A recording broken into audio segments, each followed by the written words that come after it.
The sub-basement of the Department of Justice headquarters was a tomb for secrets, a place where suppressed cases went to be forgotten. No digital logs blinked, no alarms sounded, only a faint hum emanated from a locked archive room, its contents sealed from the world. John Durham stood alone, his silhouette sharp against the dim fluorescent glow. He carried no entourage, no briefcase, just a federal override key stamped S3 and a question that had haunted Washington's shadows since 2016. What happened to the Clinton Foundation cases, and why did they vanish without a trace? As the system recognized his access code, the lock clicked open, and Durham whispered, "Clinton never needed to erase the evidence. Someone else already did it for her." Inside the archive, the air was thick with the weight of buried truths. Among stacks of purged case logs, one file caught his eye. Its label smudged, red-stamped, partially blacked out. File code CF3A, Clinton Foundation, marked administratively terminated by internal directive. Attached was a subfile, SR0710, an internal memo labeled Seth Rich, DNC Data Systems, death classified as unresolved/non-criminal. Durham's pulse quickened, not from fear, but from the gravity of what he held. He opened the folder, and what he found wasn't meant for a dusty vault. It was a story that demanded the front page of every newspaper in America. The file contained 3 criminal case numbers tied to the Clinton Foundation, each opened between 2014 and 2016, each flagged for foreign government donations violating Federal Election Commission and Office of Foreign Assets Control regulations. One dossier detailed wire transfers funneled through Canadian shell companies to the Clinton Global Initiative, with donors later linked to Middle Eastern state actors.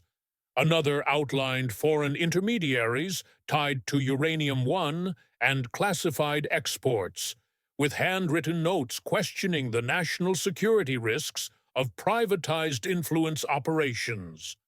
At the core was a chart, a dark red web mapping cash flows from 17 countries into 5 front organizations across 3 continents. The funds were laundered through charities with innocuous names like Future World Coalition and Education Equity Bridge, ultimately landing under the control of senior Clinton staffers. But it was the subfile, SR0710, that stopped Durham cold. Seth Rich, a 27-year-old DNC employee on the voter analytics team, had access to internal server logs, financial donor data, and back-end API structures. He was shot in the back, in a D.C. alley. Nothing stolen, no suspect ever charged. The file included private emails from John Podesta's office, one stating, "I'm definitely for making an example of a suspected leaker, whether or not we have any real basis for it." A handwritten note followed, faded but unmistakable. "Case frozen for political reasons. Disclosure not advised. SR memo stored separately." Durham closed the file, his breath steady but heavy. "They didn't have the spine to finish it," he muttered. "Fine, I'll write the final page myself." That night, Durham didn't sleep. He sat at his desk, the file open before him, its pages a roadmap to a truth Washington had buried.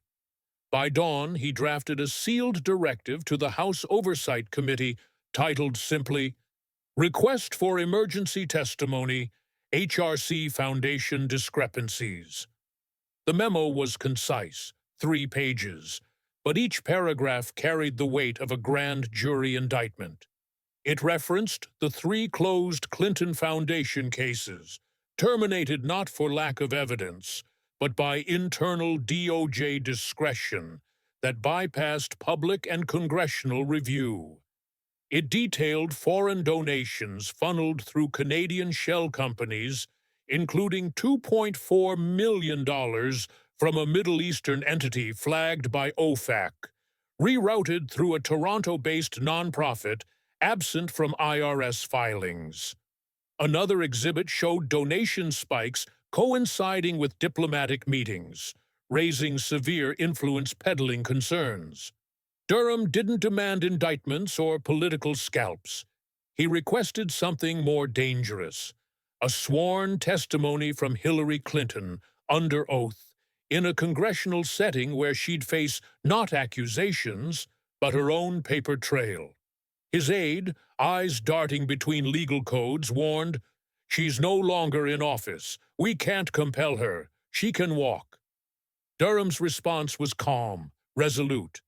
"Then we'll leave her chair empty, and the American people will ask why." News of the filing reached the White House not through cable news, but via encrypted briefings labeled "Durham Escalates, Clinton's Subpoena Tied to Recovered CF Archives." The subheading read, "Strategic Posture, Delay Response Until Leadership Aligns." That evening at a Manhattan fundraiser, Clinton received the subpoena between keynote toasts. She skimmed its contents, then turned to her speechwriter with a slow, deliberate smile. "He thinks I'm walking into a courtroom," she said. "Let him learn what happens when he casts himself as a prosecutor in a blink." Standing by his office window, he said, "If she's coming, she won't walk out a symbol. She'll walk out a sentence, and I'll make sure every American hears it." The Judiciary Committee chamber was a pressure cooker, cameras flashing, aides shuffling, the air thick with anticipation. Clinton entered precisely on time, her platinum-gray suit matching the steel in her eyes. Her composure was not humility, but performance, a veteran politician stepping onto a familiar stage. Turning briefly to the press, she delivered her opening line with clarity. "I'm not here to defend myself. I'm here to prove the truth doesn't need to scream to be heard." Durham said nothing. He raised a remote and tapped once. Without theatrics, a screen lit up with a tweet. "Trump has colluded with Russia. The FBI must act." Hillary Clinton, October 31st, 2016. He let 5 seconds pass, the room absorbing the weight, before turning to her. "You posted this while the FBI was investigating Donald Trump, and while, according to sworn testimony, your campaign was orchestrating the narrative this tweet amplified." Clinton met his gaze, unflinching. "It was political commentary, not a legal directive. I didn't control the FBI, nor did I interfere." Durham stepped forward, not to intimidate, but to anchor his words. "You weren't just an observer, Madam Secretary. You were a former cabinet official, the Democratic nominee, and the most influential political voice in the country. That tweet didn't float, it detonated. The S&P fell nearly 2 points, cybersecurity stocks surged, and markets reacted as if your words carried institutional weight. Because they did." He clicked again, displaying an internal DNC memo dated October 30th, outlining press coordination, media targets, and leak timing, all sourced from Fusion GPS. His voice sharpened. "Was that tweet your spontaneous reaction, or the final stroke in a media choreography your campaign engineered and financed?" Clinton's smile returned, thinner, slower. "If political messaging is prosecutable, you'll need a bigger courtroom." Durham let the silence linger, then cut through it.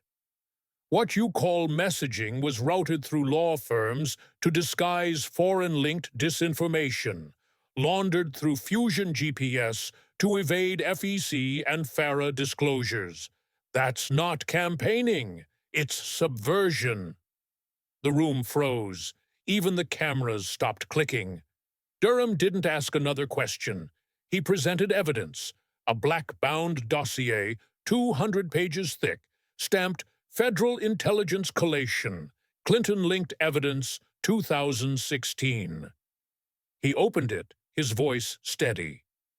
These are records, not speculations, collected by U.S. agencies during one of the most consequential election years in history.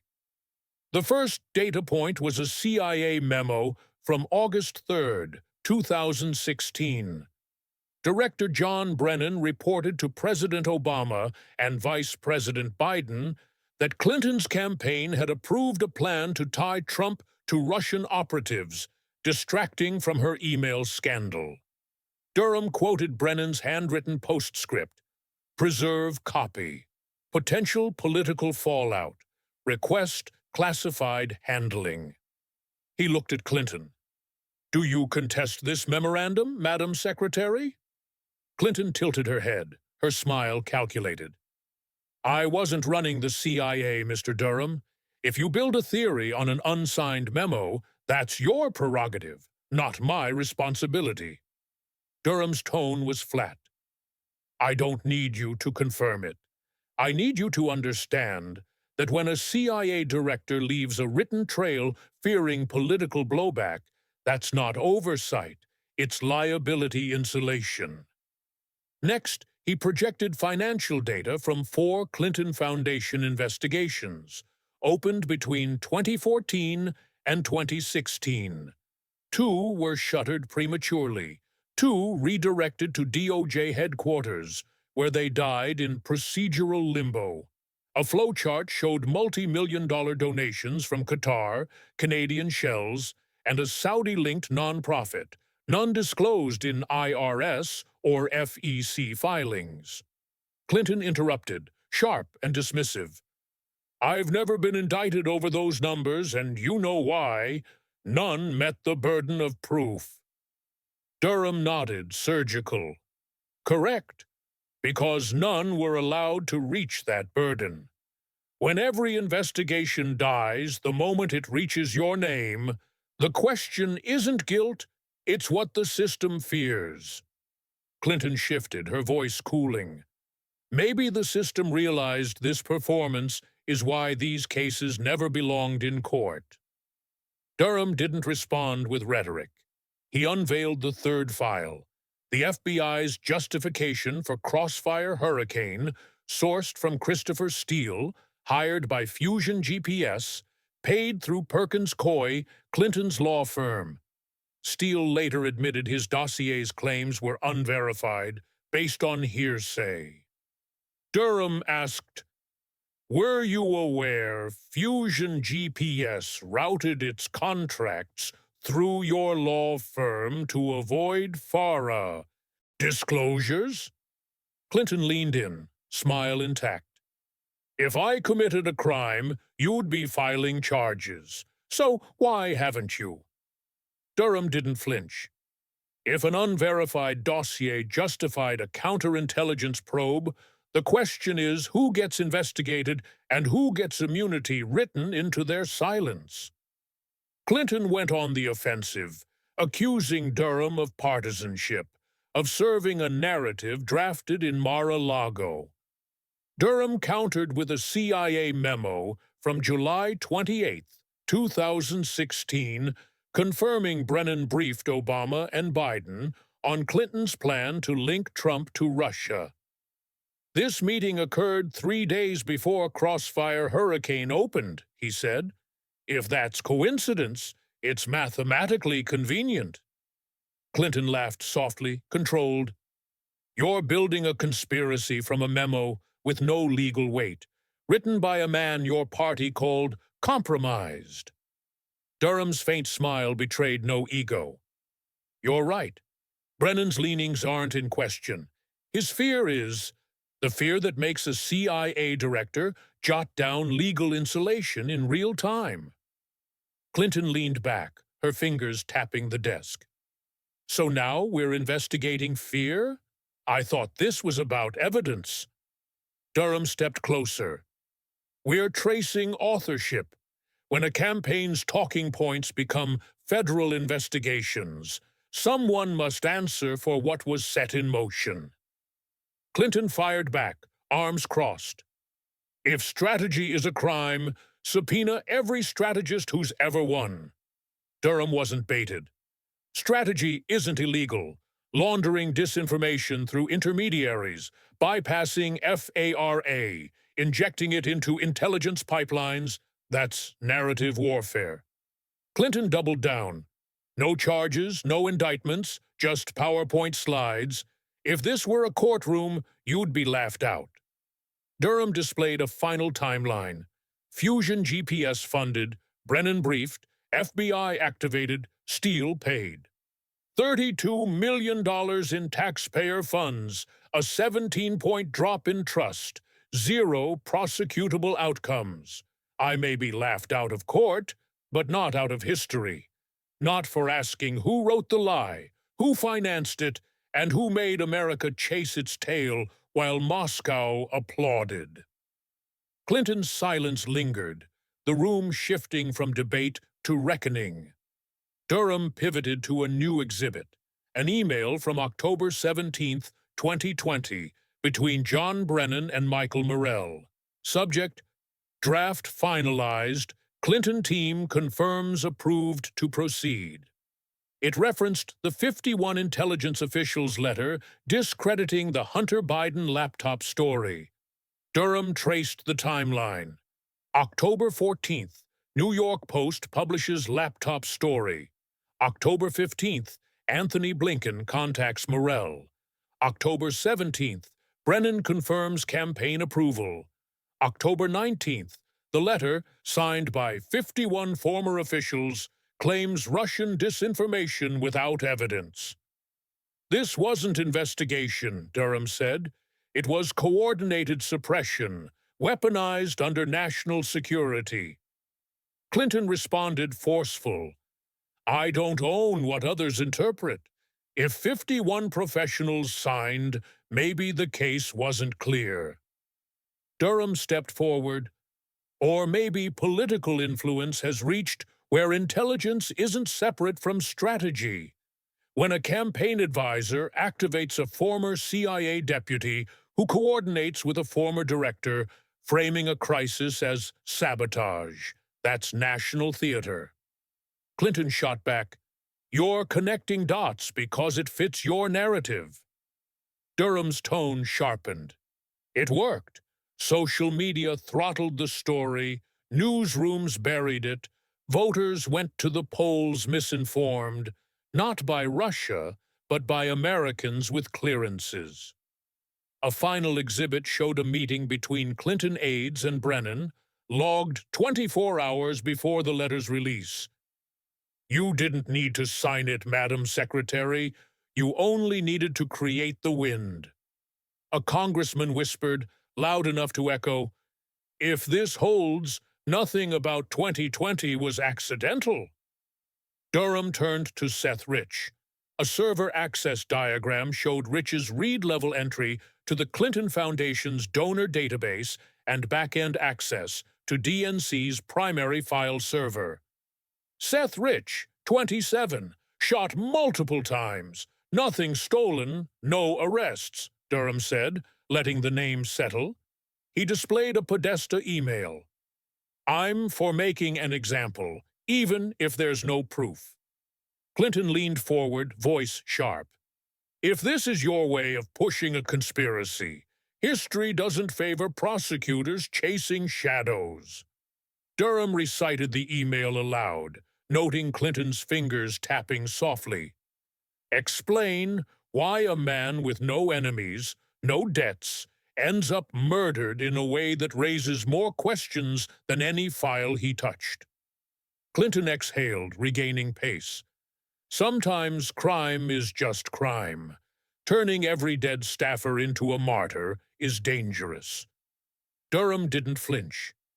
Within 48 hours of Rich's death, the DNC hired CrowdStrike, but refused FBI access to the servers he worked on. Clinton adjusted, unshaken. We didn't trust Comey's FBI after the email stunt. We had no obligation to let politics rewrite protocol. Durham displayed a list. 6 individuals with DNC server access.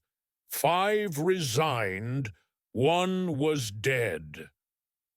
I'm not alleging elimination, but why are those who touched that data silent, missing, or unable to respond? Clinton set down her glass, her half-smile a strategic retreat. Durham turned to the committee, sliding a motion into the record. Under federal law, murder has no statute of limitations. Seth Rich's case remains open, not because we hold a smoking gun, but because the silence around him grows louder than any explanation. A Democratic lawmaker cut in, "Are you using a dead man's name to corner a living witness?" Durham didn't waver. "I'm saying when a man dies, holding state-level data, someone must speak for him." The hearing, marked confidential, leaked within 12 hours.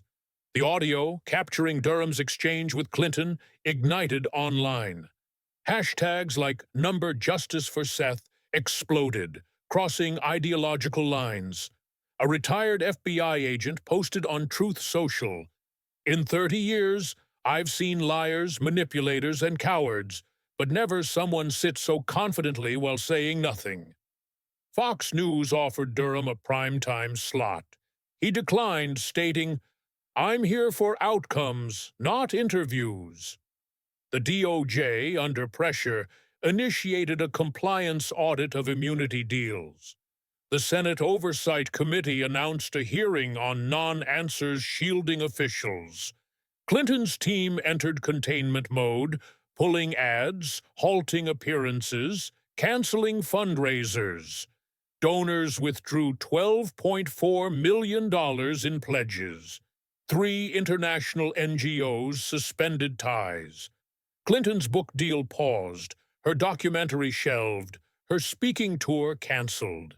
In Georgetown, her reserved seat at policy roundtables went unoffered. Durham, asked if this was victory, tightened his coat. "I didn't come for headlines. I came for consequences."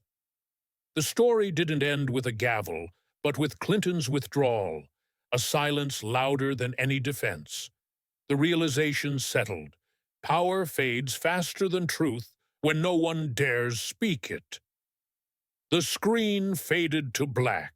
No sound, no slogan, just a line in serif font. "Sometimes justice doesn't need a courtroom. It only needs a question asked loud enough."